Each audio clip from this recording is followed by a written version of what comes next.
Hola jóvenes, bienvenidos a una sesión más de la asignatura de Química. Esta semana estaremos viendo el tema llamado la segunda revolución de la química. Así que comenzamos. En el bloque pasado estuvimos hablando sobre la primera revolución química. En este abordaremos la segunda revolución de la química, que abarca entre el periodo comprendido de 1855 y 1875. En 1803 ya se conocían 20 elementos químicos y para 1860 eran alrededor de 61 elementos químicos ya conocidos con sus propiedades físicas y químicas. Pero había un problema. ¿Cuál era el problema que se tenía en ese tiempo? El problema era de que había una tarea pendiente por hacer. La tarea por hacer era imaginar cómo iban a organizar esa información que se tenía de los elementos químicos, pues estaba en un completo desorden y había que buscar una manera que resultara útil. Entonces, ¿qué ocurría con la información que se tenía? Vamos a imaginar, por ejemplo, un rompecabezas que no está armado completamente. ¿Qué nos dice? Un rompecabezas que no está armado completamente es una pieza que no nos dice nada acerca del resto de la figura que hay. Entonces, lo mismo ocurría con la información que se tenía de los elementos químicos hace más de 100 años. Por ello, los químicos de aquella época se dedicaron a organizar esa enorme cantidad de datos y al hacerlo, encontraron un sistema de clasificación que favorecía, además de ordenarlos, predecir sus propiedades. Así que, ¿qué te parece si comenzamos a estudiar cómo lograron organizar esa información y cuáles fueron los resultados obtenidos? Recordemos un poco. En el bloque anterior aprendimos que las controversias que se dan entre los científicos, de ellas surgen importantes avances, a veces tan grandes que cambian radicalmente las formas de proceder para conocer nuestra naturaleza, por lo que se consideran como revoluciones científicas. Tal es el caso del principio de conservación de la masa, enunciado por Lavoisier, el cual ya estudiamos en el bloque pasado. Él representó la primera revolución de la química. Ahora vamos a estudiar otro gran avance que contribuyó a consolidar a la química como ciencia. Y estamos hablando de la clasificación de los elementos por Mendeleev y, por supuesto, la formulación de una ley para determinar los pesos atómicos de los elementos por Cannizzaro. Al iniciar el siglo XIX, el entusiasmo por descubrir más elementos se propagó por toda Europa, por lo que surgió la necesidad de buscar un criterio para poder ordenarlos. En estos intentos aparecieron varias propuestas, pero uno de los primeros intentos para agrupar los elementos fue propuesto por el químico alemán Johann Dobereiner. Él, en 1817, agrupó dichos elementos con los que puso en evidencia el notable parecido que existía entre las propiedades de ciertos grupos de 3 elementos, a los cuales llamó tríadas. Dobereiner expuso que el peso atómico promedio de los pesos de los elementos extremos es parecido al peso atómico del elemento medio, lo cual hace que concuerde un aparente ordenamiento de tríadas.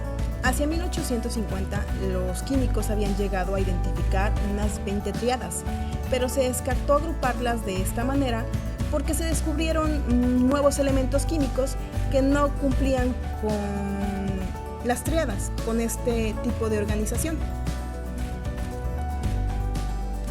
Entonces, posterior a esto, en 1864, el químico inglés John Alexander propuso otra clasificación más precisa.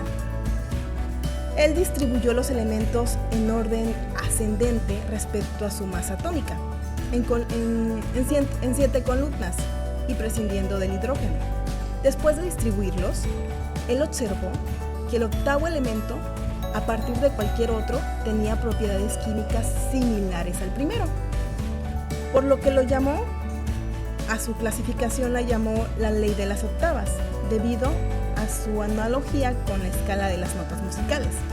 Sin embargo, esta regla solo se cumplía hasta el calcio, por lo que no fue muy apreciada por la comunidad científica. Este químico muestra un orden de los elementos químicos a los cuales agrupa por familias o grupos que comparten o compartían propiedades muy similares entre sí. Otra gran aportación que dio pauta a la clasificación periódica de los elementos fue la determinación de las masas atómicas por el químico italiano Cannizzaro. Hacia 1860, la confusión sobre las masas atómicas era tan común que casi todos los químicos con cierta reputación tenían su propio método particular de escribir las fórmulas químicas y de calcular las masas atómicas. Entonces, Auguste Kekulé convocó a un congreso en Karlsruhe, Alemania, con el principal objetivo más bien de lograr acuerdos sobre estos puntos. Pero, ¿qué pasó en ese congreso?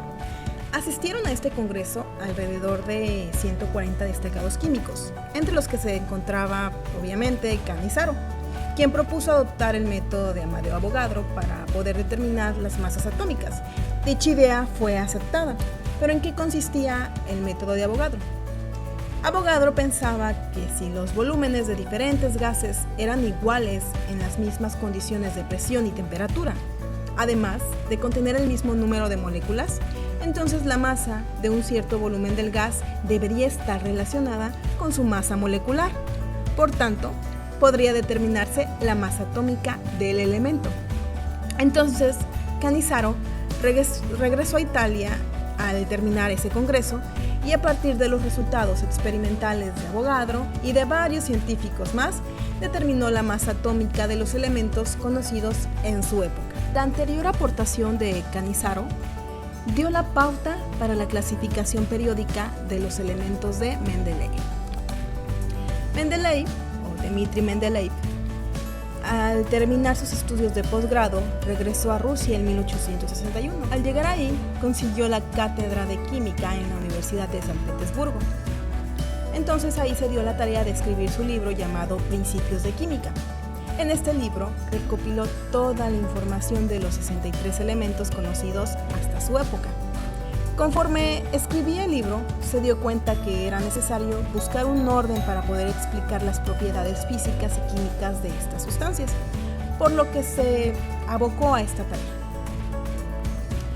Mendeleev estaba convencido de que debería existir una relación entre la masa atómica y las propiedades químicas de los elementos.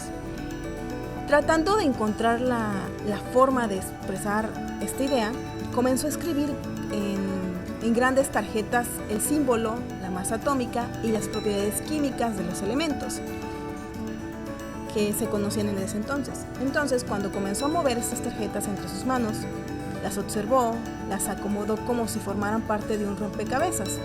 Y en uno de esos intentos vio la posibilidad de ordenar los elementos de acuerdo con su masa atómica. Entonces, siguiendo esa idea, los acomodó en orden ascendente según la masa atómica y pudo notar que las propiedades químicas de estos se repetían periódicamente cada cierto número. Y fue así como en 1869 Mendeleev construyó su tabla periódica, agrupando los elementos con propiedades semejantes en filas y dejando varias casillas vacías para elementos que aún no se habían descubierto, pero que pensaba debían existir. En 1872, este químico presentó una nueva versión de la tabla en la que mejoró la localización de algunos elementos e hizo un cambio de las filas por columnas, que es presentó una tabla muy parecida a la que manejamos nosotros actualmente. Si analizas esta tabla, podrás notar que las propiedades químicas de los elementos de un mismo grupo son semejantes, es decir, forman compuestos parecidos en sus propiedades y en las mismas proporciones, como por ejemplo, cuando vemos los elementos del grupo 1, formado por el hidrógeno, el litio y el sodio, reaccionan con el oxígeno, siempre lo hacen en una proporción de 2:1. ¿Qué quiere decir esto?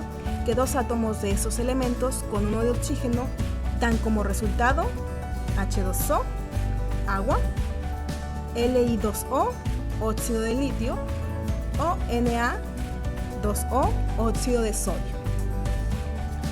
La importancia del trabajo de Mendeleev radica en que clasificó los elementos y predijo la existencia y propiedades de los que aún eran desconocidos. Actualmente nosotros ya sabemos que el verdadero orden de los elementos depende de su número atómico y no de su masa atómica. Pero eso lo vamos a estudiar en el siguiente tema de lección.